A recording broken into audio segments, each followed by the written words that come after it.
तो मैं हूँ कमर चीमा और दोस्तों पाकिस्तान की जो कौमी सलामती के मशीर हैं, मोईद यूसुफ साहब, उन्होंने ये कहा है कि ये जो एक डॉक्यूमेंट है ये इवॉल्विंग डॉक्यूमेंट है। मतलब ये कि वो कह रहे हैं कि हम इसको पार्लियामेंट में लेके जाएँगे, इसके ऊपर कंसेंसस पैदा करेंगे।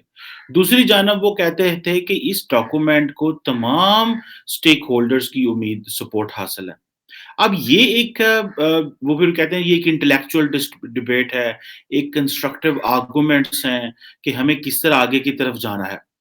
अच्छा मज़े की बात ये है कि अगर नेशनल सिक्योरिटी डिवीज़न की जो ब्रीफिंग है जिसमें पार्लियामेंटेरियंस नहीं आते और जो पार्लियामेंट की कमेटी ऑन नेशनल सिक्योरिटी है, वो तो चलो इसको मेंटेन कर लेती है। लेकिन पार्लियामेंटेरियंस नहीं आते, बाकी पाकिस्तान की जो सियासी जमातें हैं, वो इसमें नहीं आते और नेशनल सिक्योरिटी डॉक्यूमेंट में कोई कंसेंसस नहीं है। देखिए कंसेंसस आपने कैसे पैदा करना होता है? क्या कंसेंसस आपने मुल्क के इलेक्टेड और अनइलेक्टेड इंस्टीट्यूशंस के ज़रिए पैदा करना होता है? मीन्स कि वो लोग जो पावर में हैं और वो लोग जो पावर में नहीं है, इलेक्टेड नहीं है, वैसे पावर में है मिलिट्री ब्यूरोक्रेसी या सिविल ब्यूरोक्रेसी या डिफरेंट स्टेक होल्डर्स।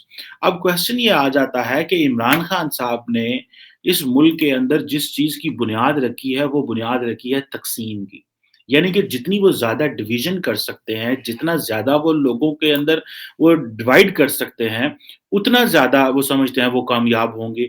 लेकिन नेशनल सिक्योरिटी पॉलिसी जिसमें आप पॉपुलेशन की बात कर रहे हैं, आप इकोनॉमिक सिक्योरिटी की बात कर रहे हैं, आप जियो स्ट्रैटेजिक जो हमारे कॉम्पिटिशन्स है उनके निकल के आप आइंदा आने वाले दिनों में एक डायलॉग की फ़ज़ा कायम करना चाहते हैं। देखिए क्या किसी सियासी जमात के पास इमरान खान साहब जैसी सियासी जमात के पास इतना पॉलिटिकल मैंडेट है कि वो अकेले इंडिया से बात कर सकते हैं? क्या पाकिस्तान में तमाम स्टेक होल्डर्स अगर आप देखें, अगर पॉलिटिकल पार्टी को देख लें, पार्लियामेंट को देख लें, फौज को देख लें, फॉरेन ऑफिस को देख लें, किसी को भी देख लें, किसी के पास इतना मैंडेट नहीं है कि वो अकेले कोई बड़ा नेशनल सिक्योरिटी डिसीजन ले सके, जिसमें सबसे बड़ा नेशनल सिक्योरिटी डिवीजन इश्यू जो है वो कश्मीर और इंडिया है। बाकी तो आप इंटरनली हुकूमतें कर लेती हैं। लेकिन क्या इमरान खान साहब ये समझते हैं कि हम पार्लियामेंट को या ऑपोज़िशन को या बाकी स्टेक होल्डर्स जिन्होंने बाकी मानदा साल इस मुल्क में हुकूमत की, आपको तो आए साढ़े 3 साल हो गए इमरान खान साहब। बाकी जो लोग हैं, क्या वो समझते हैं कि आप ये कर सकते हैं? आप उनके बगैर ये चीज़ें कैसे कर सकते हैं? अब ये है कि ये ठीक है इसमें जो है वो हमारे जो कौमी सलामती के अदारे हैं, उनकी तरफ से एक बड़ा इनपुट है और होना भी चाहिए था। ऑन अ लार्जर स्केल मेरी एक ज़ाती राय इस डॉक्यूमेंट के बारे में ये है कि ये एक बहुत अच्छा डॉक्यूमेंट है, इन अ सेंस कि this gives a direction to the country after 75 years. और दूसरी बात ये है कि हमारे मुल्क का सबसे बड़ा प्रॉब्लम ये है कि यहाँ जो पावर में आता है वो टॉप डाउन अप्रोच अडॉप्ट करता है। यानी कि ऊपर से एक चीज़ हमारे ऊपर मुसल्लत कर दी जाती है और कहा जाता है कि हाँ जी, इसको करें। अब आपने एक नेशनल सिक्योरिटी डॉक्यूमेंट अगर बनाया है ये अल्लाह-अल्लाह करके, दरअसल हमारे पॉलिटिशियंस का प्रॉब्लम ये है कि ये आते तो इलेक्ट होके हैं, लेकिन ये जो जो जिस तरह रूल करना चाहते हैं ना, ये बादशाहों की तरह रूल करना चाहते हैं। इनका दिल करता है इन्हें कोई सवाल ना करे और जब ये पावर में आ जाए इनको फिर किसी से कंसल्ट ना करना पड़े। जब तक ये पावर में ये नहीं आते तब तक ये डायलॉग और वो इन चीज़ों में मसरूफ़ रहते हैं। यही चीज़ बताती है कि हमारे लोगों का एक हमारी अवाम का या हमारे सियासतदानों का कोई बिहेवियर उस तरह का नहीं है। अब ये है कि जी अच्छा एक तरफ वो कह रहे हैं जी नेशनल सिक्योरिटी डिवीज़न जो है वो सी करेगी कि जी पॉलिसी इम्प्लीमेंटेशन। और जिसे कहते हैं कि ऑपोज़िशन ने अगर इसके ऊपर प्रॉपर अभी आपको पता है इनपुट देनी है, ठीक है? अब आपने पहले ही एक डॉक्यूमेंट बना लिया हुआ है, आपने साइन कर दिए हुए हैं, आपने कहा जी 110 सफ़े का डॉक्यूमेंट है, 50 सफ़े हमने पब्लिक कर दिए, 60 सफ़े जो हैं वो पब्लिक नहीं करेंगे। और उन 60 सफ़ों में जो है वो बहुत सारी अहम चीज़ें हैं जो इम्पोर्टेंट हैं। जिसमें पॉपुलेशन जैसे इश्यू हैं, जिसमें 18th अमेंडमेंट जैसा इश्यू है। और ये बड़ा अहम टॉपिक है 18th अमेंडमेंट बहुत सारे लोगों को नहीं पता क्योंकि 18th अमेंडमेंट से जो हमारे जो सूबे हैं, प्रोविंसेस हैं, वो एम्पावर्ड हैं। और बहुत सारे हमारे पाकिस्तान के जो हल्के हैं, वो समझते हैं कि सूबों के पास पैसा ज़्यादा चला जाता है, तो जो मरकज़ में डिफेंस का, कम्युनिकेशन का, फॉरेन पॉलिसी और इकोनॉमी जो 4 चीज़ें नॉर्मली सेंट्रल गवर्नमेंट देखती है, वो सेंट्रल गवर्नमेंट वीक हो गई है। सो ये अगर ये नेशनल सिक्योरिटी डॉक्यूमेंट जो है वो 18th अमेंडमेंट को रिवर्स करने की बात कर रहा है, तो it needs a larger political consensus in a country क्योंकि हमें पता है कि डिफेंस के ऊपर हमारे खर्चात जो हैं वो कंप्रोमाइज़ हो रहे हैं। The reason behind is the money is going to the provinces. अब ये जो है कि सिविल मिलिट्री कंसेंसस पैदा हो गया। भई सिविल मिलिट्री कंसेंसस तब तक नहीं बन सकता जब तक ऑपोज़िशन जमातें इस मुल्क की साथ ना दें। अब इमरान खान साहब कहते हैं ये चोर हैं, ये डाकू हैं, ये लुटेरे हैं, मैं इनसे बात नहीं करूँगा। आप उनकी अपनी हुकूमत में देखें तो सब जो चोर डाकू वहाँ पे भी तो मौजूद हैं। कौन से यहाँ पे दूध के धुला हुआ है? ये मुआशरा ही इस तरह का है। जी, ये मुआशरे में लेकिन ये सिर्फ़ नारे मारने रहने से चीज़ें नहीं चलती। अब ये है कि फॉर एग्ज़ाम्पल जो पीएमएलएन है, वो कह रही है कि जी हमें भी ब्रीफिंग दी जाए, ठीक है? और कंसेंसस पैदा किया जाए। ऑपोज़िशन जमातों को ऑन बोर्ड नहीं लिया गया, मीडिया को बस बताया जाता है। क्यों? हमारे बेसिकली जो हमारे लोग हैं, वो शायद ये समझते हैं कि अगर हम लोगों से ज़्यादा लोगों से इनपुट माँगनी शुरू कर दी, तो शायद हमारे लिए मसाइल पैदा होंगे। अब मिसाल के तौर पे आप पाकिस्तान के कॉन्स्टिट्यूशन को देख लें। अब ये कॉन्स्टिट्यूशन अगर इस्लामिक नेचर का है, तो ये क्या अवाम ने फैसला किया था? नहीं। ये तो कुछ डिक्टेटर्स ने फैसला कर लिया, कुछ डरे हुए सियासतदानों ने फैसला कर लिया, जिनको ये था कि हमारी इलेक्शन हम हार जाएँगे। आप देख लें ज़िया उल हक ने इस मुल्क के कानून को जो इस्लामाइज़ किया, उसको आज तक कोई बंदा रिवर्स नहीं कर सका। जो भुट्टो ने इस्लामाइज़ किया आज तक रिवर्स नहीं कर सका और प्रेशर किस लिए किया? ये कोई अवाम की उस तरह की विल नहीं थी। अब होता ये है कि सियासतदान जब पावर में आते हैं तो फिर उसको मेंटेन करते रहते हैं ताकि वो लोग जो दाएँ बाजू के मज़हबी हलके हैं उनके प्रेशर के नीचे ना आते जाएँ। तो वो और उनको अपीज़ करते हैं और उनको अपीज़ करते हैं। अब ये नेशनल सिक्योरिटी डॉक्यूमेंट बगैर कंसेंसस के तैयार हो गया और मोईद यूसुफ साहब कह रहे थे ये कंसेंसस डॉक्यूमेंट है। हमने तमाम स्टेक होल्डर से पूछा है, हमने पार्लियामेंटेरियन से पूछा है, हमने एकेडेमिया से, मीडिया से पूछा है, सबसे इनपुट ली है।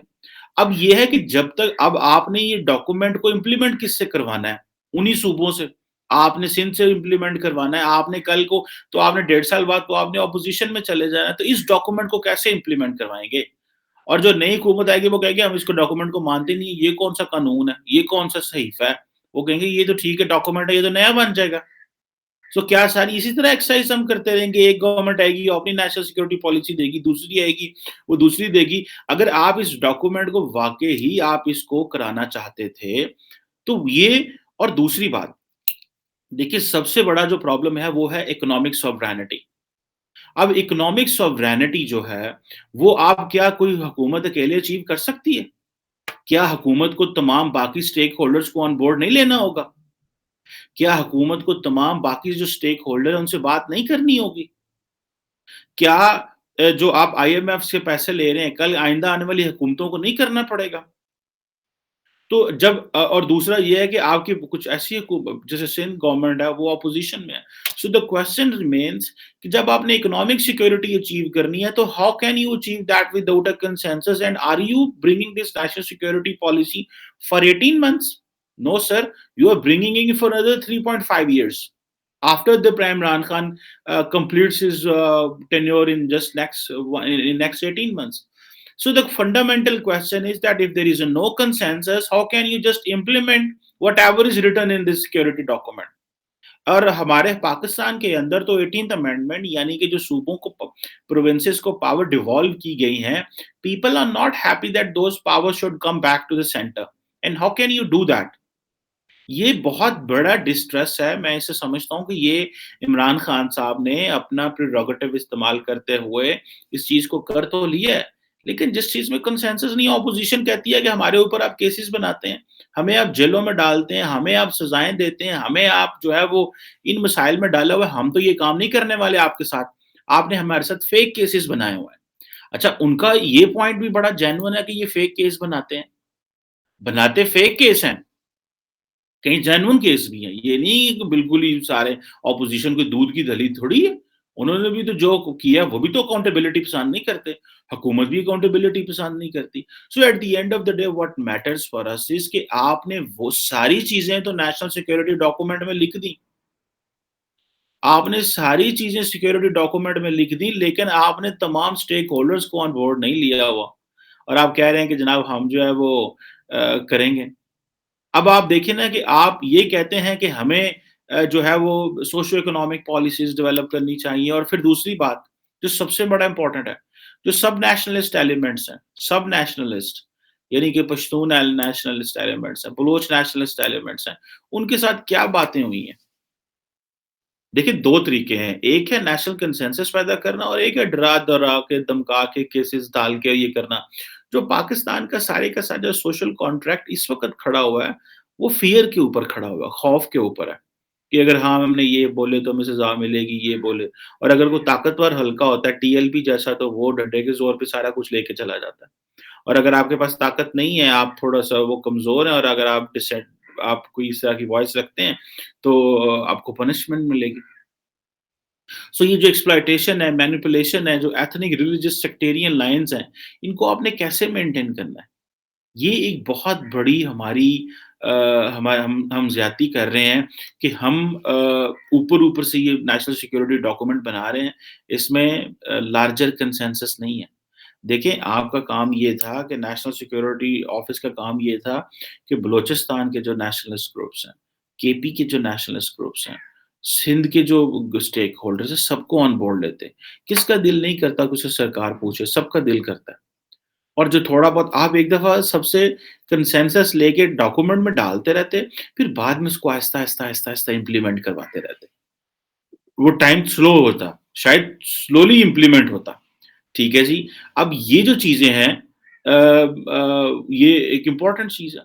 अच्छा एक चीज़ है कि मेरा ख़्याल है कि हुकूमत ने ये मान लिया है कि जो इंडियन ओशन है वो उसको उन्होंने इंडियन ओशन से मान लिया क्योंकि फॉर लॉन्ग पाकिस्तान के अंदर ये बात चल रही थी, जी इसको इंडियन ओशन या वो इंडो पैसिफिक ना कहें, उसको आप एशिया पैसिफिक कहें। अभी मैं देख रहा था कि वो कह रहे थे जी इंडियन ओशन जो पॉलिसी है, ये एक वो उसके बारे में बात हुई एंड थैंक्स गॉड कि हुकूमत ने इसके ऊपर बात की है। और ये देखें कि आपने चलो मैरीटाइम कैपेबिलिटीज़ की, एक्सक्लूसिव इकोनॉमिक ज़ोन की और इस तरह की सारी जो बातें हैं, नेविगेशन के जो मसाइल हैं, वो सारे डिस्कस किए हैं। लेकिन द क्वेश्चन रिमेन्स कि भई आपने जो असल जो चैलेंज है वो तो इंटरनल है। रीजनल सिक्योरिटी भी बहुत इम्पोर्टेंट है, लेकिन जब डोमेस्टिक कंसेंसस नहीं पैदा हुआ तो मामलात आगे कैसे चलेंगे?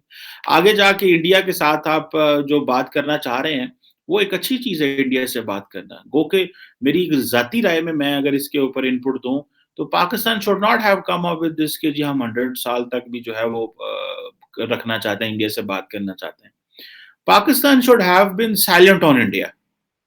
The only thing what we can do to Narendra Modi is to be silent on him. So that just let him do whatever he does. छोड़ दे वो क्या करते हैं। उसकी वजह ये है because at the moment they are in very much confidence उनके अंदर बहुत कॉन्फिडेंस है। वो समझते हैं कि हमें कोई प्रॉब्लम नहीं है, हम इंटरनेशनल गेम में हैं और हमारा ग्लोबल क्लाउट है, हमारी रीजनल जो है वो डोमिनेंस है, हमने सार्क को डिसमेंटल कर दिया है, पाकिस्तान के साथ हमने किया हुआ है, कश्मीर को हमने मेनस्ट्रीम कर लिया है, इंटरनेशनल कम्युनिटी भोली कोई नहीं है। The only thing we could have done is we should have been silent on Kashmir and India. और हम हमारा क्या होता ये एक जिसे कहते हैं ना एक इस तरह की चीज़ आती कि ये पता है लोगों को बस लोग कन्फ्यूज़ ही रहते हैं। वो कहते हैं ना कि when something is not said that creates more value as while saying something. So हमने कुछ कह दिया है कश्मीर के ऊपर और इंडिया के ऊपर, तो ये जो चीज़ है वो अब उसको वो मज़े में लेंगे। कि यार ये तो हमसे 100 साल भी नहीं लड़ना वो भी नहीं 100 साल चाहते। ये नहीं कि इंडियन 100 साल ही लड़ना चाहते। वो भी नहीं लड़ना चाहते और याद रखें मुझे जो पता है जो पाकिस्तान ने ये 100 साल की बात की है that is to appease and that is to make happy to the international audience. ये इंटरनेशनल ऑडियंस के लिए, ठीक है? तो ये जो चीज़ें हैं ये obviously that makes a lot of case um, असल प्रॉब्लम ये है कि रीजनल सिक्योरिटी, इंटरनेशनल सिक्योरिटी जो है उसमें तो आपकी जो अपोज़िशन जमातें हैं वो मान जाएँगी जो भी आपका एजेंडा होगा।